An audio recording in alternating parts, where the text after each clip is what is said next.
पतितानां पावनेभ्यो वैष्णवेभ्यो नमो नमः। नमो महावदन्याय कृष्ण प्रेम प्रदायते कृष्णाय कृष्ण चैतन्य नाम्ने गौरतिसे नमः। जय रूप सनातन भट्ट रघुनाथ श्रीजीव गोपाल भट्ट दास रघुनाथ एछाय गोसाई करी चरण बंदन जय के विघ्ननाश अभीष्ट पुरन। जय श्री कृष्ण चैतन्य प्रभु नित्यानंद श्री अद्वैत गदाधर शिवासादि श्री गौर भक्त वृंद। बोलो हरे कृष्ण कृष्ण कृष्ण हरे हरे हरे राम राम राम हरे हरे। बोलो श्री गुरु जी महाराज की जय, गुरु परंपरा की जय, सर्व संतन भक्तन की जय, वृंदावन धाम की जय, ब्रजवासी भक्त वृंद की जय, जय क्षेत्रधाम की जय, जगन्नाथ बलदेव सुभद्रा सुदर्शन की जय, जय नवद्वीप धाम की जय, धामेश्वर महाप्रभु की जय, जय प्रदीप पवन नित्यानंद प्रभु की जय, अनंत अनंत कोटि वैष्णव वृंद की जय और परमानंदे।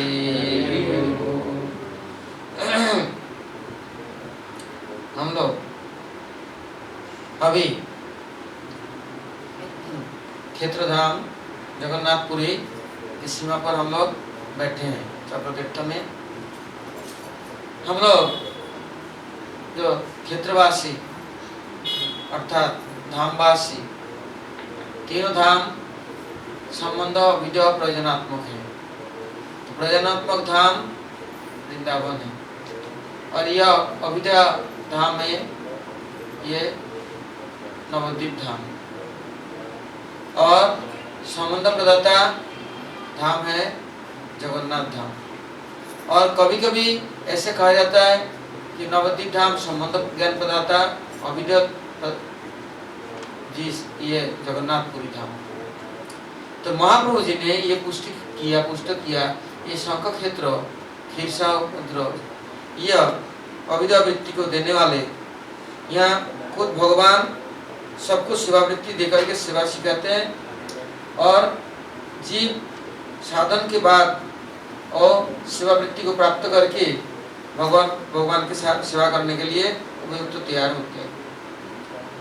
तो इस धाम की वैशिष्ट और महिमा विस्तार रूप से वर्णन किया गया शास्त्रों में, किंतु शास्त्रों की वाणी तब तक हम लोग पालन करने के लिए उत्सुक एवं सचेष्ट नहीं होंगे जब तक कि साधु संतों की और उनके अनुगत्य आश्रय नहीं करेंगे। क्योंकि साधु मार्गानुगमनम, साधु लोग जिस मार्ग में चले हैं वही हमारे लिए पथ है। महाजनो जनगत सुपंथ, महाजन लोग जिस रास्ता को नहीं अपनाया वो रास्ता से कितना भी अच्छा हो उधर नहीं जाना चाहिए। इससे हमारे गौड़ीय गुरुवर्गों ने महाप्रभु जी के इस धारा में जिस प्रकार गोपाल गुरु गोस्वामी, धनचंद्र गोस्वामी और राधाकांत मठ में या भक्ति ठाकुर जी ने उन पद्धतियों को अपनाया और उसके लाइन में आज तक हमारे गुरुवर्ग जिस प्रकार चल रहे हैं वो हमारे लिए शुद्ध मार्ग है। और सब मिश्र हो जाता है क्योंकि उसमें विभिन्न प्रकार तिक्तता और विभिन्न प्रकार दोष आकर के घेर लेते हैं। किंतु यह मार्ग शुद्ध निर्मल सूर्य के समान भास्कर, क्यों सूर्य के साथ कोई भी रहेगा वो दुखी नहीं रह सकता, उनके सब ताप के द्वारा किताब को दूर करके शुद्ध कर देते हैं, ऐसे उनका शक्ति है। और हम लोग आज सुनते हैं कि गुरु गोविंद महाराज जी की आज आविर्भाव तिथि है। चैतन्य भागवत में कहते हैं वैष्णवेर गुणगान कर ले जीवे त्राण, और उधर कहते भगवान जन्म दी जमत पवित्र वैष्णव जन्म दी समत चरित्र। भगवान एवं भगवान के भक्तों का जीवन शैली कैसे है, न कर्म बंधनम जन्म वैष्णवानाम च विद्यते। विष्णु अनुचरत्व ही मोक्षमान मनुष्य। वैष्णव का कोई प्राकृतिक जन्म कर्म नहीं है, बंधन नहीं है, वो विष्णु को अनुचर है, भगवान के परिचर है, आते भगवत इच्छा से जाते भगवत इच्छा से। तो अब महाराज के बारे में आप लोग सुने हैं, गोदाईगिरी में आविर्भूत हुए हैं।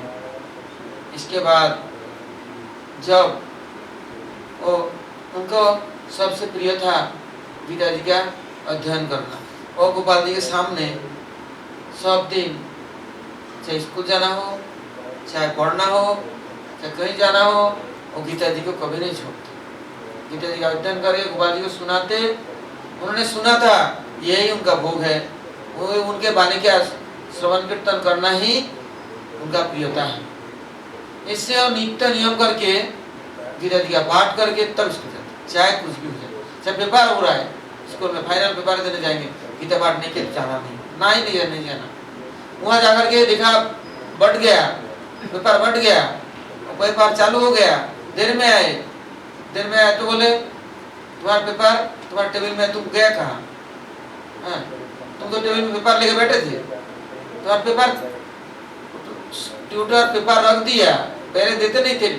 बोर्ड का पेपर में कोई स्टूडेंट्स नहीं आया तो पेपर नहीं देते, और वो और इंग्लिश जमाना का वो रूल्स चले आ रहे थे। अब उन्होंने जाकर के स्टूडेंट्स वहाँ बैठ करके देखा कि उनका पेपर तो सब roll number, seat number, signature सब है, बैठ करके पेपर देके 2 घंटे में निकल आए। इसके बाद कार्यक्रम से उनका नौकरी भी मिल गई, तो नौकरी भी करते और इधर गोपाल जी की सेवा भी करते। करते करते कुछ दिनों के बाद में उनके मन में ऐसा तीव्र वैराग्य आया कि मुझे नहीं रहना, चले हिमालय केदार बद्री। पहले हरिद्वार ऋषिकेश करके एकदम केदार बद्री के लाल कपड़ा पहन लिया, एकदम जटा मायावादियों का, और जटा हो गया, दाढ़ी हो गया।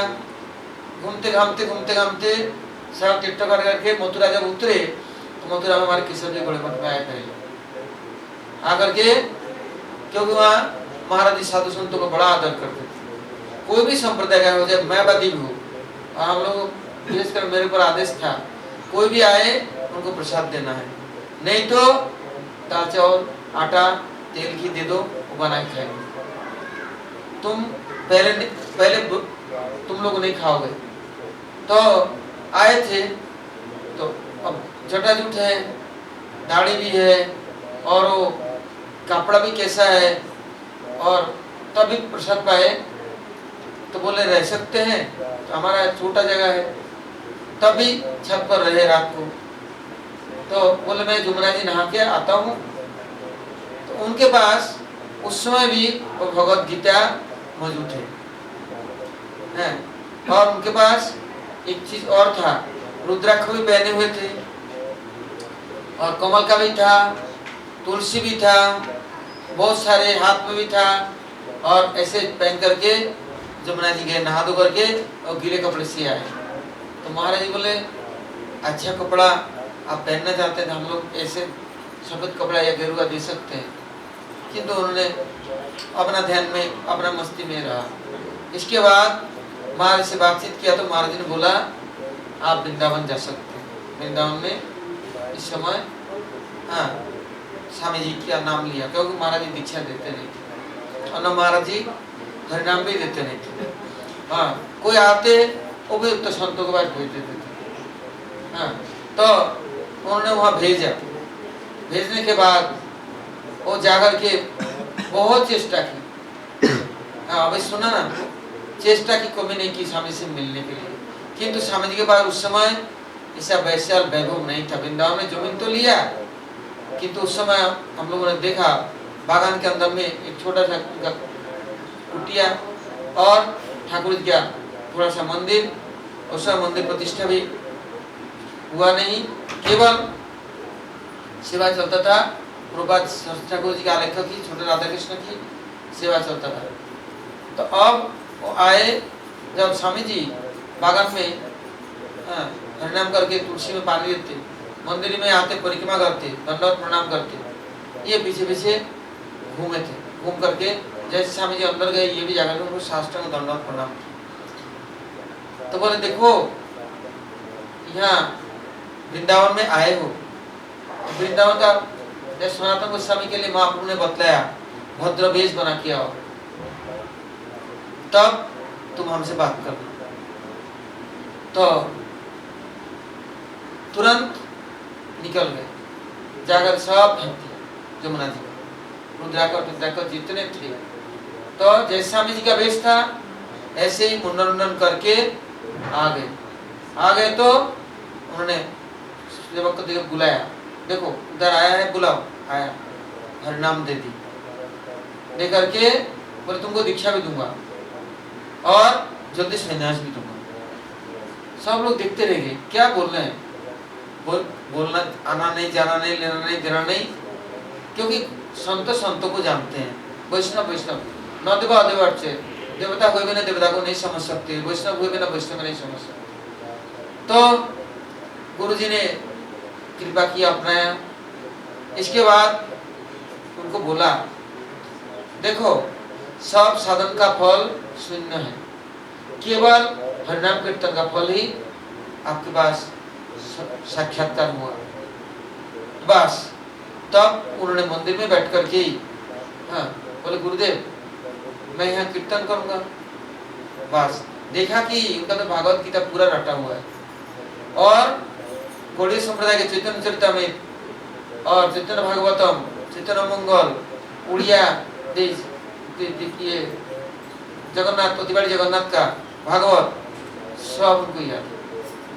तो उन्होंने बहुत श्लोक स्तव स्तुति पाठ किया बैठ करके, गुरुदेव सुनते रहे। इसके बाद नजदीक बुला करके बोले देखो सब चीज ठीक है, किंतु सेवा भी करना पड़ेगा। उस समय रसोई में 2 बजे वहाँ लंगर लगता, सुबह तक कुछ नहीं, 2 बजे एक टाइम, शाम को भी कुछ नहीं, क्योंकि ये हमारे गौड़ीय मठ की सिटी भी ऐसा नहीं था। ये कुछ दिनों से ये चालू हुआ, सुबह का नाश्ता, दोपहर का खाना, रात का खाना। हम लोग कभी नहीं देखा। रात का कुछ बचता तो थोड़ा बहुत ले लिया, भिक्षा चला गया, सेवा किया, दोपहर को 1-2 बजे प्रसाद हुआ, शाम को बस कभी 1-2 रोटी मिल गया तो मिल गया। दूध की तो बहुत सपनों की बात है, और सब्जियां तो आंखों में कोई दिखा की नहीं, कभी चावल भी दिखा की नहीं। तो वहाँ दोपहर के 2 बजे के बाद खिचड़ी होता था, केवल सब्जी डाल, दाल चावल कुछ नहीं। भोग के लिए ठाकुर जी के लिए कुछ होता था, वो भी सब मिला दिया जाता था, वो भी किसी को ऐसे स्पेशल नहीं दिया जाता। ये नहीं कि बड़े बड़े लोग खा लेंगे, नहीं। तो वहाँ खिचड़ी में जो भोग है वो भी मिला देते, वही एक टाइम। अच्छा, और सुबह कभी 1 कटोरी मूढ़ी, नहीं तो थोड़ा छीड़ा भिगो करके नमक से, चीनी भी नहीं, और आपको कभी हो गया तो थोड़ा दूध दे दी, नहीं तो नहीं से, ऐसे चलता। और वहाँ वो बहुत दिन रहे, रोज दिन बर्तन मांजना, जगह साफ करना, और विशेष करके बागान में पानी देना और कीर्तन करना। उनका कीर्तन से ऐसा अभिष्ट हो गए, कीर्तन करते स्वामी जी कितने प्रसन्न हो गए उनके। वो जब निताई पद कमल कीर्तन करते, वहां पर स्वामी जी ने बताया देखो ये कीर्तन कलयुग में तुम्हारा साक्षात्कार हुआ, ये भगवत आवेश अब तदात्मा आएगा। आज जो कीर्तन नहीं करता उनके जीवन में कलयुग में साधन भजन कुछ नहीं कर सकता। जब भुवनेश्वर में आए, हम बीच में छोड़ते हैं, भुवनेश्वर में जब नित्यानंद ऋषि आता तो गुरुजी ने बताया गुरु और नित्यानंद अलग नहीं है, अभिन्न है। एक दिन पहले से कीर्तन शुरू, नित्यानंद ऋषि में ऐसा कीर्तन बंद नहीं, और कहते नित्यानंद भिन्न विग्रह गुरुदेव।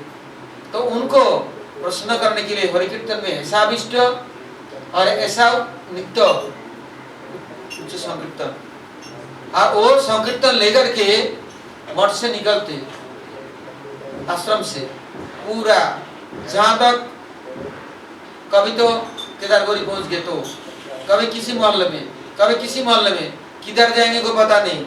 बोले मेरे को जिधर जिधर चलेंगे उधर। सुबह कीर्तन के लिए निकल गए, शुरू की बात है ये। इसके बाद धीरे धीरे लोगों से परिचय हुआ। इसके बाद बीच में कथा है कि स्वामी जी ने उनको तुरंत दीक्षा दे दी, और दीक्षा देके बोले गुरुदेव आप जिधर जाएंगे मैं क्या चल सकता हूँ? बोले देखो मेरे को देखना है तो जहाँ आश्रम में सेवा करोगे वहीं मैं मौजूद हूँ, मैं अलग नहीं हूँ। फिर भी गुरुदेव मैं जाना चाहता हूँ, तो नवद्वीप आ जाओ। नवद्वीप आए, नवद्वीप में आकर के वहाँ मायापुर में वहाँ उन्होंने सेवाएं की। और उन्होंने एक दिन पूछा अपने गुरुदेव से कि मैं तो गोपाल जी की सेवा करता हूँ, हाँ, और उनकी भगवत गीता पाठ करता हूँ।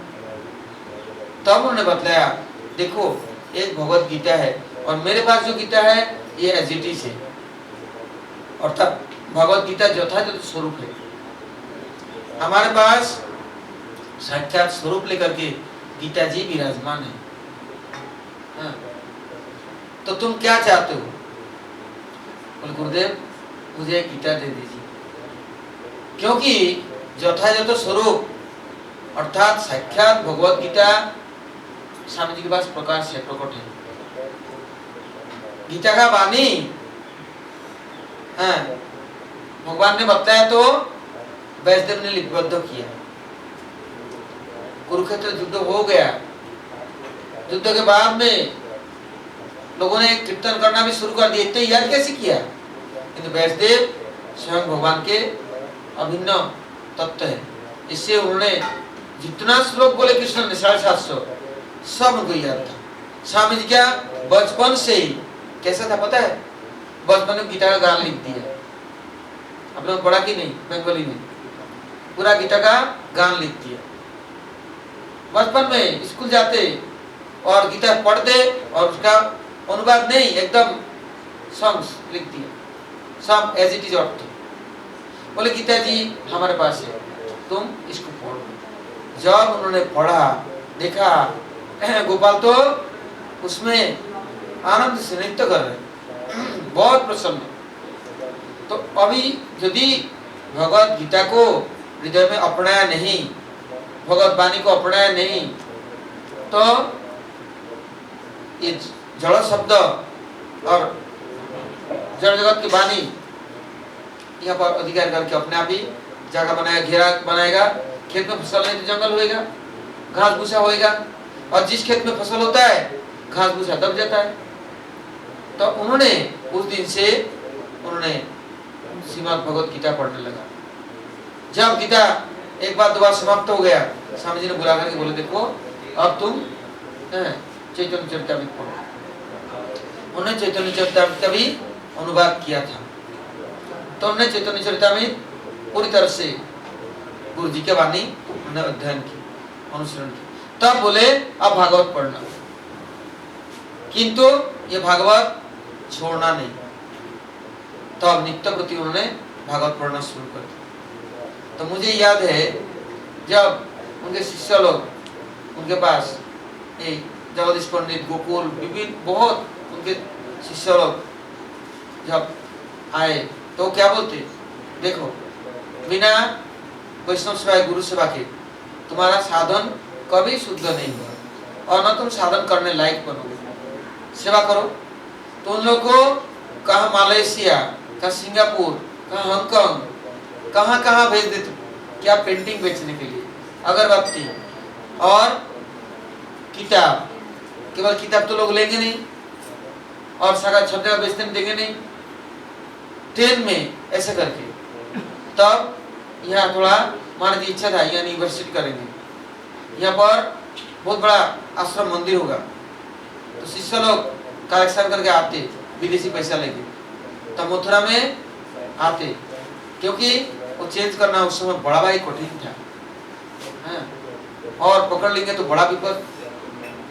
तो फिर मैं वहाँ से वो लोग आते मथुरा मठ में। हमारे यहाँ महाराज का आदेश था साधुओं के लिए कोई चार्ज नहीं, खाना पीना रहना सहना। वो लोग अभी भी आते हैं, अभी अगर 10 दिन 20 दिन रहते, तो रहते रहते उन लोगों को मालूम पड़ा कि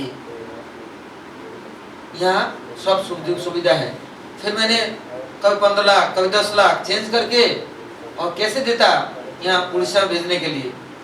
उनका मृदंग खोल के मृदंग भीतर भर के कपड़े से लिपटा के तब बोलता तुम लोग ट्रेन में भी कीर्तन करना और जनरल में बैठना और सबको लिए कीर्तन करना और थोड़ा चिनोड़ी गोवर्धन के वृंदावन के और बाता से ये सब लोग इलायची देना लेके जाओ, सबको प्रसाद बांटना, तुलसी देना, तो कोई संदेह नहीं करेगा। तो मुझे तो वो लोग बोलते आपको कुछ कमीशन चाहिए, मतलब ये सब के लिए हम नहीं पैदा हुए हैं, जो कुछ मंदिर की सेवा के लिए है, गुरु सेवा के लिए। इसके बाद मैंने कोई बार आया नयापल्ली में, तो उस समय जगदीश पंडित, हमारे सचिनंदन प्रभु और यहाँ के और भी लोग थे, गेस्ट हाउस बन गया, कार्यकर्ता लोग थे। तो मैं रहा, तो वहाँ पर मैंने प्रोग्राम देखा, पाठ कीर्तन देखा, तो मैं इनके सब बहुत शिष्यों से भी मिला, उस समय देखा। किंतु उन्होंने अपने गुरु के सामने जब उनका संन्यास भी हुआ और प्रचार भी शुरू कर दिया, तब बस गौड़ी इस्कन में एक राधानाथ स्वामी और एक गुरु गोविंद महाराज, ये दोनों, और उधर गोपाल कृष्ण महाराज। किंतु राधानाथ स्वामी और ये जो गुरु गोविंद महाराज, ये दोनों में एक ये वैशिष्ट कि हमारे रूपानुग विचारधारा में ये लोग स्नात हैं, अभिषिक्त हैं। अपने शिष्यों को आश्रय देने वाले को किससे जोड़े? बस गुरु परंपरा से जोड़ते। जब वो अप्रकट हुए मायापुर में, शिष्यों को पहले से ही बोलते थे देखो मथुरा में महाराज जी हैं, तुम लोग उनके पास जाना, उनको बुलाना। इससे उन शिष्य लोगों ने महाराज के समाधि मंदिर में विग्रह प्रतिष्ठा के समय भी महाराज जी को बुला के ले आए, और उनके जितने शिष्य थे सभी करीब करीब महाराज के पास चले गए उनका प्रकट के बाद। और वहीं वो लोग महाराज जी के पास में जो कुछ, क्योंकि 96 तक महाराज जी ने विदेश नहीं जाना पसंद किया था। जब गुरु गोविंद महाराज प्रकट हुए तब इसके अंदर में खलबली में थी, तब महाराज जी 96 में विदेश जाना स्वीकार किया। क्योंकि जब तक साईं महाराज के बाद में गुरु गोविंद महाराज प्रचार किया सब जगहों में, तो 77 में 77 में स्वामी जी प्रकट हुए। इसके बाद 78 से इनका प्रचार शुरू हो गया और सब देशों में जाके किससे डरना नहीं। एक मुद्रनाथ थे ऑस्ट्रेलिया का, और उनके पास सब वेद रहता था, थोड़ा पाठ में नहीं आया, लेट हो गया, वो बुला करके पास में सबके सामने इतना पीटते पशुओं की तरह, और इतना जोर से पाठ करते किसी नींद आ जाए, कान में शब्द नहीं जाए, और वो वहां बैठ करके ऊँगने लग जाए, कभी संभव नहीं। बाबा कैसा कड़ा है, और लाठिया ऐसे हैं उनका बेत, ये टूटने वाला बेत नहीं है, वे ऐसा मारते कि उसका दिमाग खराब। और बोले तुमने आज प्रसाद भोजन किया कितने सेवा किया। और रसोई में अभी सुना दालमा और एक अन्न, वो भी भिक्षा का चावल और दालमा ऐसे गाढ़ा गाढ़ा, 2 टुकड़ा सब्जी, पतला पानी की तरह दाल, और कुछ नहीं, खीरी, स्वप्न भी कल्पना भी नहीं। मैंने वहां प्रसाद पाया, हमारा तो दिमाग खराब गया, ऐसे कैसे हो सकता है, क्योंकि हम लोग पहले से गोड़े मठ में रह चुके, इससे हमें पता है गोड़े मठ की इतिहास। और आज जो स्वेच्छाचारिता है, प्रसाद का अनादर अवज्ञा है, भगवान का भोग सुबह का शाम हो गया कोई नहीं खाता छीटा, ऐसे नहीं चलता। उस समय फ्रिज भी नहीं था, है, वो प्रसाद इतना सा प्रसाद नहीं फेंक सकते। यहाँ जैसे टंका तोरणी बनाते हैं तो वहां पर यदि अन्न बच गया तो गोविंद महाराज जी सीधा बोल दिया था, जैसे जगन्नाथ जी का महाप्रसाद वहां सूखते हैं, तुम लोग को इसको सूखा करके रख दो, अगले दिन तुम लोग तो पानी डाल के रखो तो अगले दिन तुम लोग लोगे, नहीं मेरे को दोगे, नहीं नहीं नहीं तुम लोग नहीं ले सकते हो, तुम्हारा इसके अधिकार तुम्हारा नहीं है। हमारा दास गोस्वामी का अधिकार था, दास गोस्वामी ले सकते थे, महाप्रभु नहीं ले सकते, तुम लोग महाप्रभु हो, हाँ। तुम्हारे बस की नहीं है।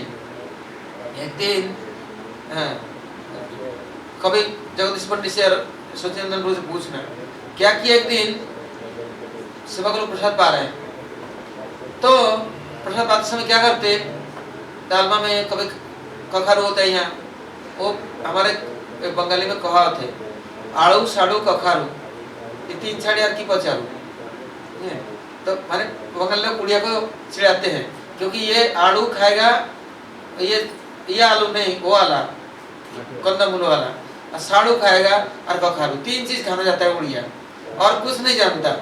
तो वहाँ गए तो डालमा बना, तो डालमा में बड़ा बड़ा कखारू है काशी फल, और वो कंदमूल आलू वाला बड़ा वाला, और साड़ू जो बस अरबी, तो ये सब अब बना। वहाँ देख रहे हैं कुछ बंगाली लोग वहाँ आए थे गेस्ट हाउस में, उस समय चालू हो गया तो आए थे कुछ लोग, तो कुछ लोग आए तो ये काम में देखने वाले सचिनंदन प्रभु थे, और भी लोग थे कि तो जगदीश पंडित का बड़ा लोगों से प्रेम रखते थे वो, और माधवानंद एक थे, एक का नाम था वो जो मथुरानाथ गोकुलानंद, ऐसे लोग थे, तो लोग खूब जत्न करते। जब देखा कि नमक भी कम है, मिर्ची तो इतनी नहीं है और ऐसा है, तो बोले वो बोलने लगे थे केवल यही प्रसाद है, ये भोग है। उधर राजभोग होता था, उन दिनों में राजभोग अलग नहीं बिकता था और उसी में मिलता था। और क्या होता था, ये जो दुकान है ये बाद में बना है, ये सब चीज क्या फैशन नहीं इतना। और प्रसाद पाने बैठे तो महाराज जी आगे किसको पता नहीं, और महाराज जी के पीछे पीछे सेवक आए, उन्होंने सब इधर अलग अलग धर दिया, नहीं खाए और बुलाया सेवक को, देखो प्रसाद का अधिकारी सब नहीं है, इनको क्यों नहीं होटल भेज दिया, ये प्रसाद के योग्य नहीं है, अब ये अवज्ञा करके फेंकेंगे भगवत अर्पित प्रसाद, एक तो सब कुछ जातना भोगना पड़ेगा।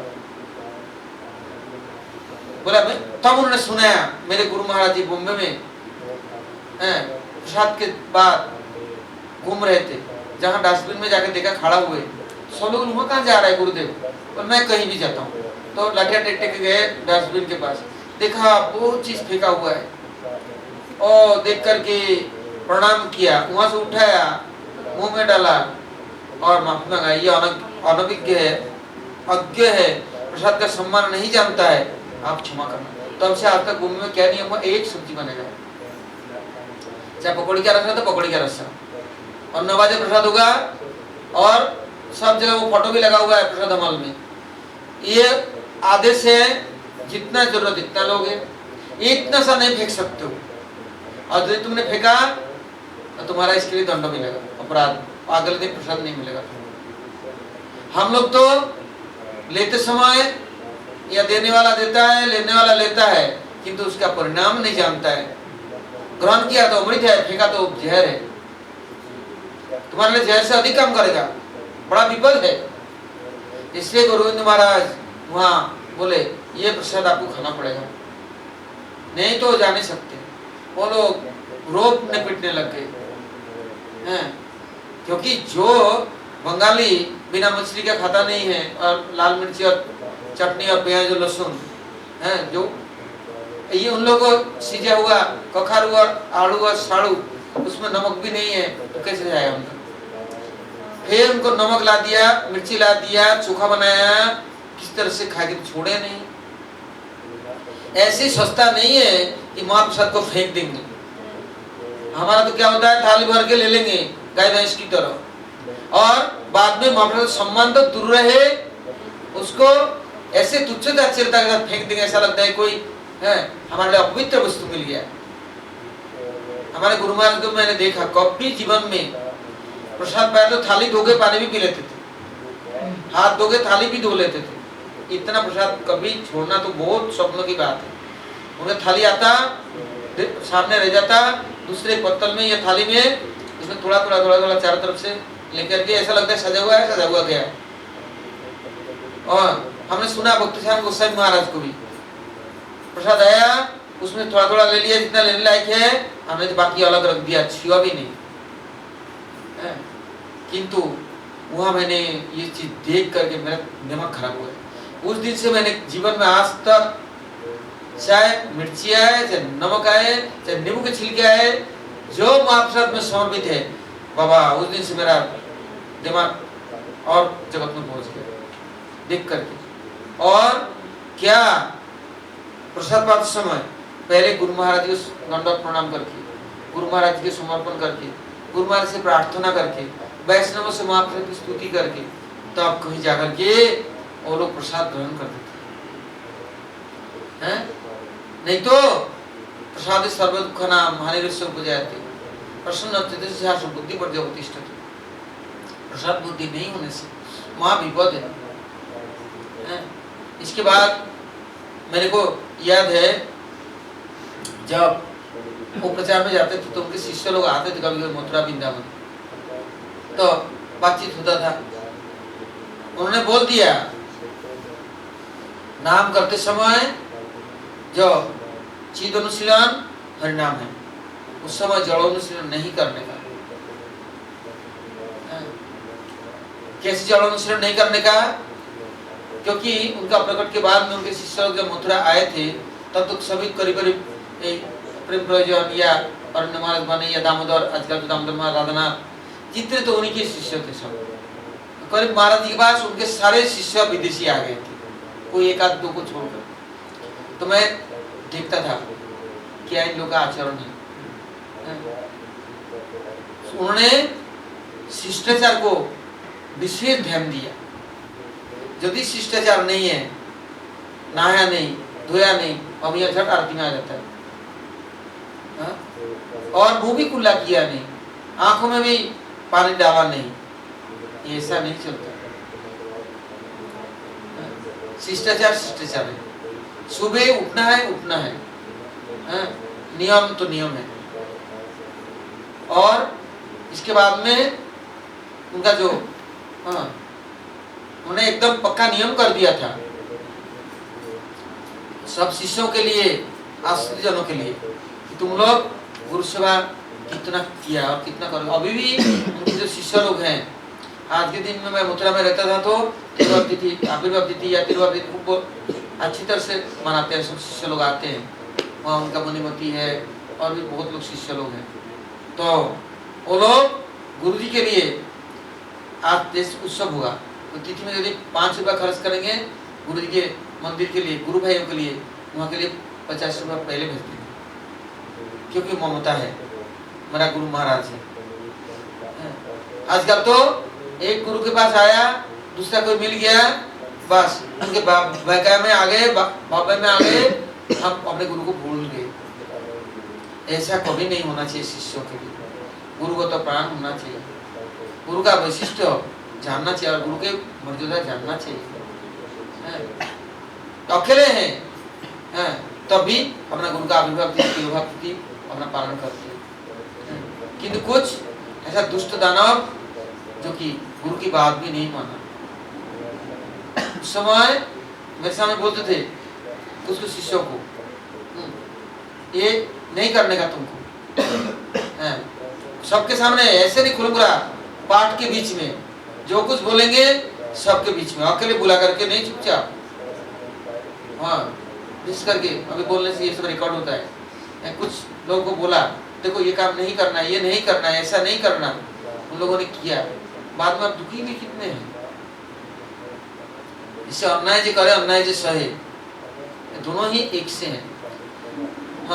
इसके बाद में मैंने देखा ये रथ यात्रा का कार्यक्रम और ये गौर पूर्णिमा, नित्यानंद त्रयोदशी, एक एक तिथि और तिथि सप्तमी, इस्कॉन में इन शिव की इतना वैशिष्ट महिमा नहीं देते, किंतु महाराज जी ने एकदम स्पष्ट रूप से गौड़िया मठ के जितने हमारे सिद्धांत विचार है उसको लेकर के चले। और गौड़िया मठ के बड़े बड़े महाराज को उन्होंने बुलाया, सबसे मिलते थे, ये नहीं कि नहीं।